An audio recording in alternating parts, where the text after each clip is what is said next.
Hi, my name is Allison, and my presentation is on the New York Stock Exchange. For this presentation, I will be comparing data from 2010 and 2016. For my data overview, I was given data off of the prices and securities from the S&P 500. For the dates, I was given every single day from 2010 until 2016 of every single stock in the S&P 500. But for this presentation particularly, I will just be using 2010 and 2016. The ticker symbol is an abbreviation for the companies, so it is something that can quickly be entered into an S&P 500 search to find the stock for that company and the prices. The open and close, the open is what the price of the stock is at the beginning of the day, and the close is the price of the stock at the end of the day. The low and the high, the low is the lowest price of the day and the high is the highest price of the day. The volume is how many times this particular stock was shared for that day. And for this presentation, I used the open and close, the ticker symbol, and the date, and I did not pay attention to the low and the high and the volume. The securities, the ticker symbol again is an abbreviation. The security is the company itself.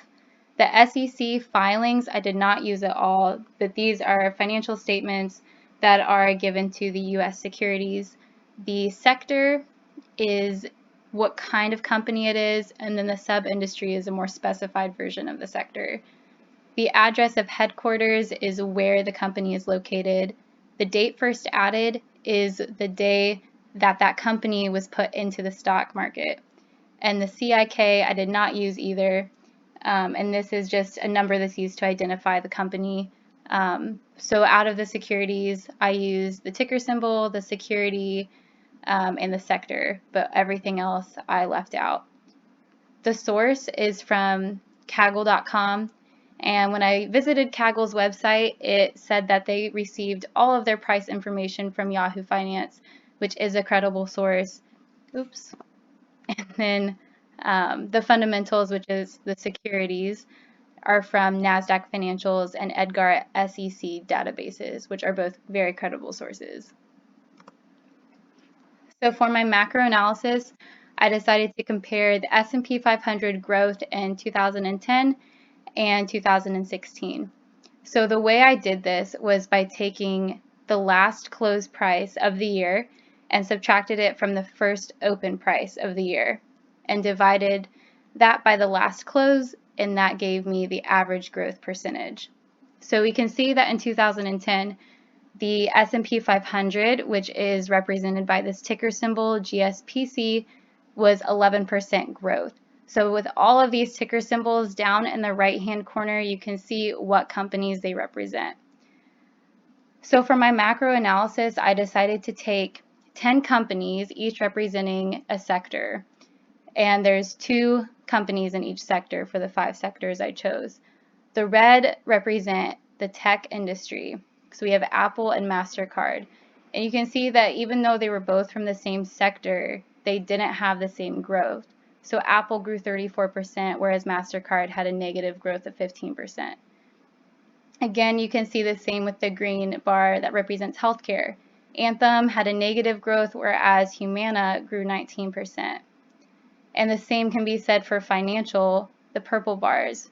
Even though, well, they are both financial and they both had negative growth. You can see that 2010 is right after the recession. So because these are financial companies, that could have a factor in why they both had negative growth. And here we can see the consumers skyrocketed. We have Chipotle Mexican Grill had 58% growth, whereas Bed Bath & Beyond had 20%. And these 2 dark blue are representing energy, and again, they both had opposite growth. So there's really no pattern to this, and as I look at it from a big picture, just because there are 2 companies that represent the same sector, they can have opposite growth, or sometimes they're the same, so there really doesn't seem to be any pattern with this.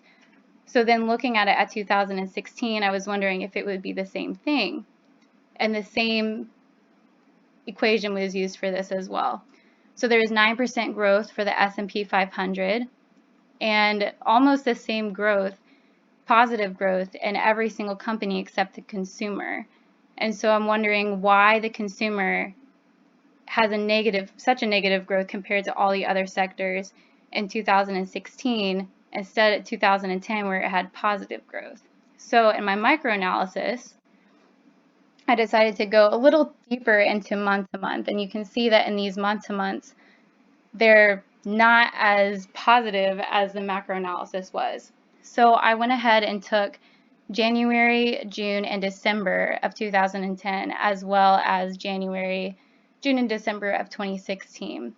So you can see that for this S&P 500 particularly, it starts out with negative growth and then at the end of the month becomes positive.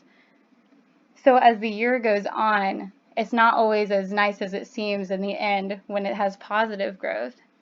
And this can be said as well for the tech companies. Again, opposite growth at the end of the month. But then going even into June, we have for these financial and consumer companies, in the middle of the month, they were bad. And then towards the end of the month, they were great. They had positive growth in all those. However, looking at this 2016 with the gain-loss percentage, at the start of every single month, every single company had a negative growth. And then only a few of them had positive growth. And there doesn't, again, seem to be any pattern to this. So what I'm getting from this microanalysis is that there does not seem to be, they don't seem to be doing as well month to month compared to what my macro analysis said yearly. So it shows that everything is random and unpredictable. There isn't a pattern to this. Even though they are ranked in sectors, even the sectors can range differently.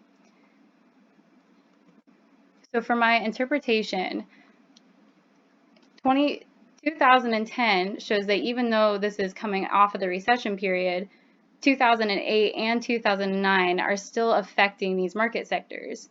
So then this poses the question that if 2016 was not a recession period, why did everything but the consumer sector do well? And as an investor, how are you supposed to invest if everything is unpredictable? So going into this from an investor's perspective, it's important for me to know what's going on in 2016 that might affect this consumer sector. So in 2016, in the US, we had the election, and this was against Trump and Hillary Clinton. Whereas we also had Brexit. So Brexit is when Great Britain is trying to leave the European Union. So while all this is happening, it all affects the consumer market. And overall, the attitude of the consumer is fear because they don't know what is going to happen. They don't know if the market's going to do well, depending on which president gets elected, or if the market's going to crash depending on what president gets elected. And the same goes for Brexit. What's going to happen to the union? So my conclusion from this is that when people don't feel well, or if they're unsure, or if they're afraid, they stop spending money. So that goes back to Chipotle and Bed Bath & Beyond. In 2010, when the recession was over and the market was rebuilding itself, the consumer market was doing really, really well. Whereas compared to 2016, the market in the consumer sector was crashing because there was this fear with Brexit and there was this fear with the election. So from all of this, how are you supposed to invest? Well, like I said with the microanalysis, everything is random and unpredictable. So how are you supposed to invest your money? Well, you cannot pick the companies of who's going to be the winner or not. You can't just guess, because looking at whoever is doing really well, like in 2010, again with the consumer did really, really well. But then in 2016, the consumer did very poorly. So depending on what day, you can't just pick who's going to be the winners. So if you're looking for a reasonable return on your stock investments, you can't put all of your eggs in one basket. So you cannot put all of your money into just the consumer. So the best way to get the best return is by diversifying your portfolio with sectors. Like I've shown in this picture here, it says an investment portfolio of possibilities. The reason why there's so many possibilities is because this investor has invested his money into almost all of the different stocks in the S&P 500. Maybe not all of them, but a good majority of them. And by doing this, even though if the consumer market crashes, he still has an investment in multiple sectors.